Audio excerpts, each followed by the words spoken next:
Shalom. This week's Sedra Veeschanan. Torah study is one of the most fundamental mitzvahs in the Torah. There are different categories of mitzvahs in the Torah, each with their own level of importance. Halacha divides the mitzvahs by order of priority, determining which mitzvahs take precedence over the others when time only allows for one mitzvah to be performed. The mitzvahs that take precedence demonstrate a higher level of importance. When it comes to the mitzvah of Torah study, the Rambam wrote the following. The following rules apply. When a person is confronted with the performance of a mitzvah and the study of Torah, if the mitzvah can be performed by another individual, he should not interrupt his studies, but if not, he should perform the mitzvah and then return to his studies. This rule demonstrates the importance of Torah study over all other mitzvahs. The Rambam addressed the primacy of Torah study, having written, the first aspect of a person's judgment will center on Torah study. Only afterwards will his other deeds be considered. Accordingly, our sages would say a person should always occupy himself in Torah study, whether for God's sake or even if not for God's sake. Rambam also wrote that in every place one finds that study takes precedence over deed, for study brings about deed.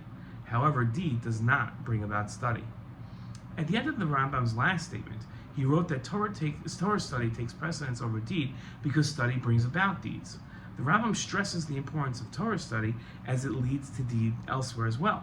He wrote that none of the other mitzvahs can be equated to the study of Torah. Rather, the study of Torah can be equated to all other mitzvahs because study leads to deed. Therefore, study takes precedence over deed in all cases. Is the value of Torah study really limited to the value that Torah study brings you to observance of mitzvahs? In our Torah portion, we read, "Now, Israel, give heed to the laws and rules that I am instructing you to observe, so that you may live to enter and occupy the land that God, the God of your fathers, is giving you." In his commentary to this pasuk, the Ibn Ezra wrote, the pasuk says that the Torah's laws are taught, instructed to the Jewish people to observe the mitzvahs. The main purpose, he wrote, of study is observance of the commandments. It seems from the Ibn Ezra as well as the Rambam that the value of Torah study lies in its bringing the student to observe more mitzvahs.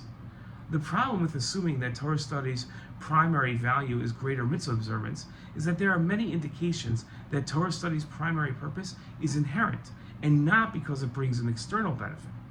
When writing about the mitzvah of loving God, the Rambam wrote, the third mitzvah of the Torah is that we are commanded to love God, to meditate upon and closely examine his mitzvahs, his commandments, and his works, in order to understand God, and through this understanding, to achieve a feeling of ecstasy. This is the goal of the commandment, to love God.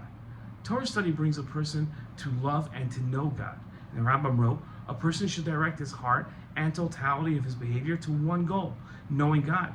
And at the foundation of all foundations, and the pillar of wisdom, is to know that there is a primary being who brought into being all existence.